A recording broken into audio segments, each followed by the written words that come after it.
living in the skin we find ourselves in. Sometimes, isn't everything is cracked up to be. I remember once running into my auntie, my mum's sister, years ago. And at that time, I'd put on quite a bit of weight. And I remember my auntie looking at me. Oh, she was from that generation of aunties that had no chill button with the things that they said, or the idea of intent versus impact. She looks at me and she says, oh boy, you get big. You're so big, you look short. Oh, gosh. I mean, I can laugh about it now, but at the time, I really didn't feel comfortable with the skin that I was in. But you know, the skin that we're in is about much more than just the way we look in the mirror, because it begins with the mirror we look at within our minds and in our spirits, regardless of how we may look externally, or regardless of the battles that we may be facing, or the narratives that may be seeking to shape us in specific ways. Beginning with our internal skin means beginning with everything that makes us who we are. My mental response to my auntie that day was, I may be short, auntie, but I'm not as short as your opinion of me. You know, 2020 and 2021 did a number on so many people's ability to be comfortable and content with the skin that they find themselves in. Whether it be because of COVID pounds or COVID loneliness or the isolation and the aloneness that has come with this pandemic, or whether it just be just the slow trudge and the forward and backward to finding some sense of normalcy again. On the other hand, it ain't all doom and gloom, because so many people that I've come into contact with have seemed to have just thrived during this period. Thrived in ways that they never dreamed possible. They never dreamt that they'd be doing half the things that they're doing now.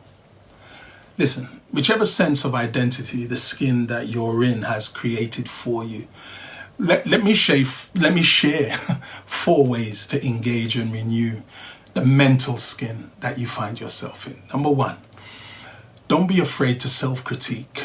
There are some things that you're going to tell yourself that are true.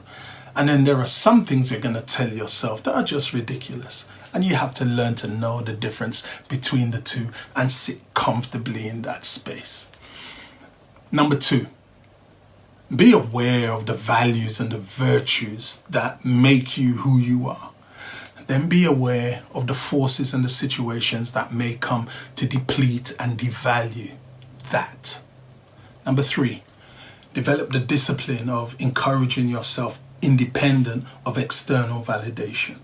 If no one ever says that you did well or you look well or you're doing well, learn the value of hearing that for yourself from deep inside you. Number 4, everything we express on the outside that is positive begins with what we tell ourselves on the inside. So give importance to the disciplines and the practices that strengthen and build your inner being. Things like reflection and accountability, of reading, of journaling, of good sleep, the discipline of love and self-surrender, meditation, prayer, even serving others selflessly.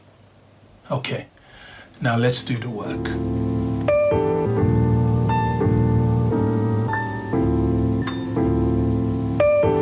I want you to write down 3 things that you need to begin reminding yourself of on a regular basis, and 2 things you need to stop telling yourself.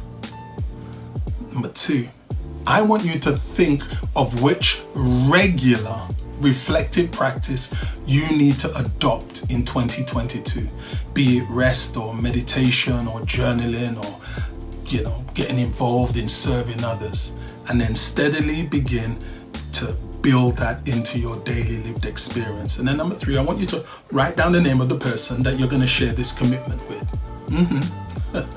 I want you to send this commitment to yourself, to them, and ask them to keep you accountable. Okay, now let's do the work.